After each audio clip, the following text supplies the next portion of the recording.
সমহার বৃদ্ধি সমহার হ্রাস, আমি এর আগের দিনই বলেছি সমহার বৃদ্ধি হচ্ছে যদি একই হারে সমান হারে বৃদ্ধি হয় তখন তাকে বলা হয় সমহার বৃদ্ধি, মানে বৃদ্ধি মানে বাড়ে। আর একই ভাবে যদি কমে যায়, যেমন মানে সোনার দাম বেড়েই যাচ্ছে, সমহারে বাড়ছে, একে বলা হচ্ছে সমহার বৃদ্ধি।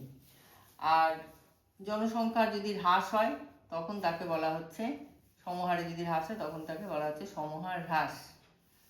এরও সেই সূত্র একই রকম, যদি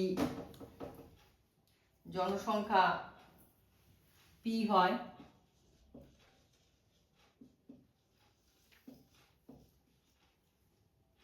আর সমহার বৃদ্ধি হচ্ছে যদি R% হয়, সময় যদি n হয়, তাহলে n বছরে জনসংখ্যা বৃদ্ধি হবে p × 1 + r/100 whole to the power n। আর হ্রাস হলে হবে, এটা বৃদ্ধি এটা হচ্ছে হ্রাস, হলে p × 1 - r/100 whole to the power n। এই হচ্ছে সমহার বৃদ্ধি, আর মানে n বছরে হ্রাস পাবে কতটা, বা n বছর পর কতটা হ্রাস পেয়ে হলো সেটা। তেমনি এটাও n বছরে কতটা বৃদ্ধি পেল, বৃদ্ধি পেয়ে যেটা হলো সেটা। যেমন বলছে পহালপুর গ্রামে বর্তমান লোক সংখ্যা 10,000, ওই গ্রামে প্রতি বছর জনসংখ্যা বৃদ্ধির হার 3% হলে 2 বছর পর জনসংখ্যা কত হবে? তাহলে জনসংখ্যা পি সমান 10,000, এটা হচ্ছে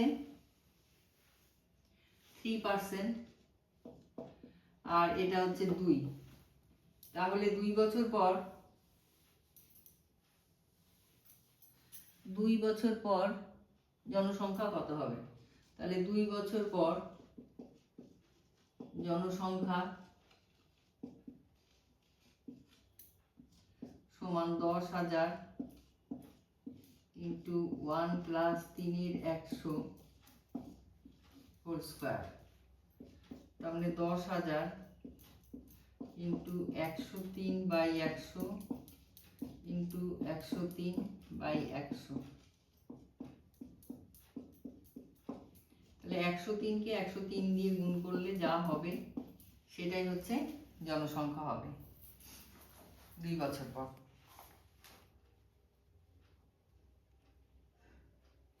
দেখো 3 অঙ্কটা কি বলছে, পাড়ার একটি লেদ কারখানার একটি মেশিনের মূল্য প্রতি বছর 10% হ্রাস পায়, তাহলে মেশিনটির বর্তমান মূল্য 1 লক্ষ টাকা হলে 3 বছর পর ওই মেশিনের মূল্য কত হবে? প্রত্যেক বছর হ্রাস পায়, তাহলে মেশিনের মূল্য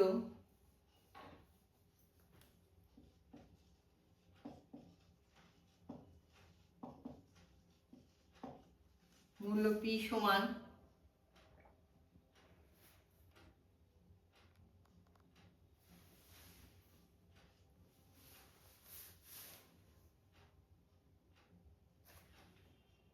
1 লক্ষ, আর মূল্য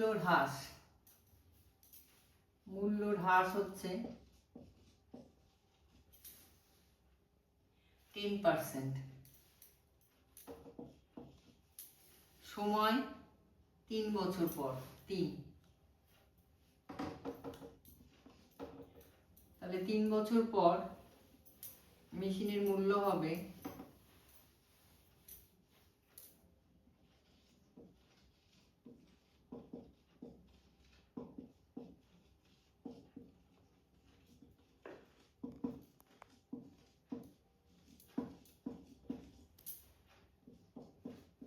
P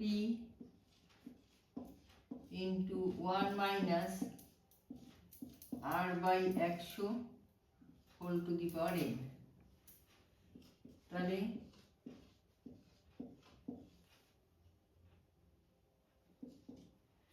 মানে 100 থেকে 10 গেলে 90/100 × 90/100 × 90/100,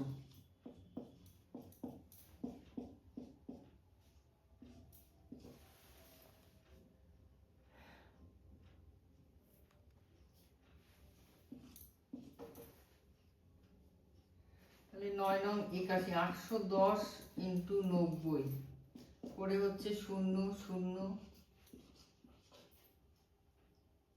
72,900 টাকা হবে। 3 বছর পর 72,900 টাকা হবে।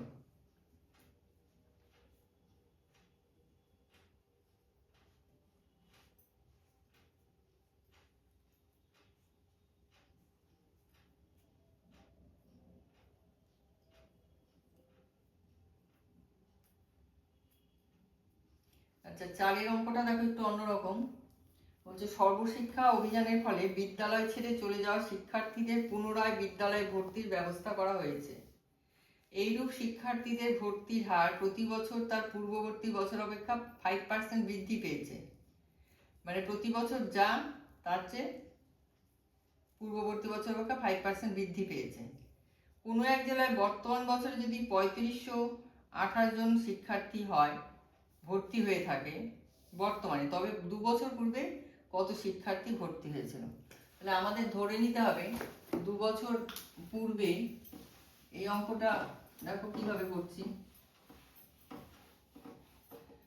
ধরি 2 বছর পূর্বে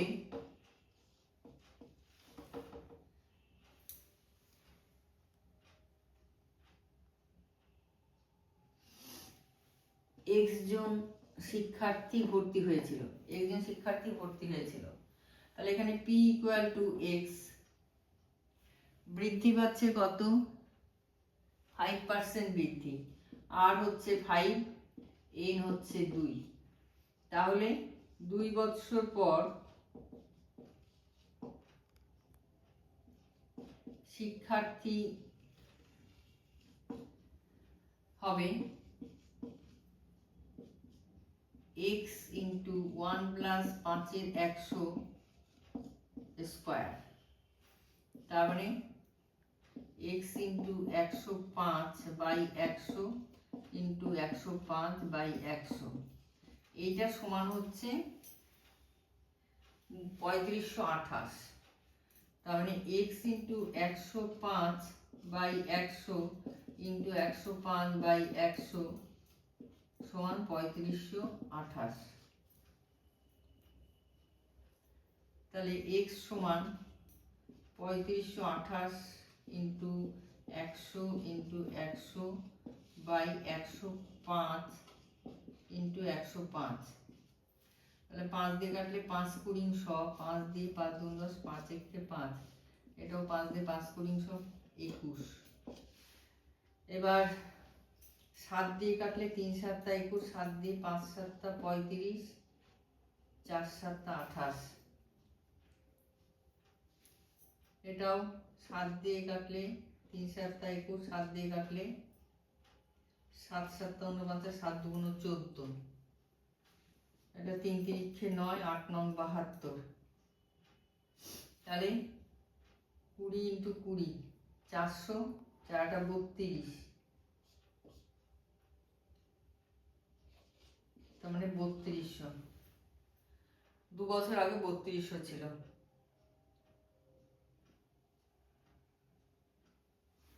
এইভাবে অঙ্কগুলো করবে।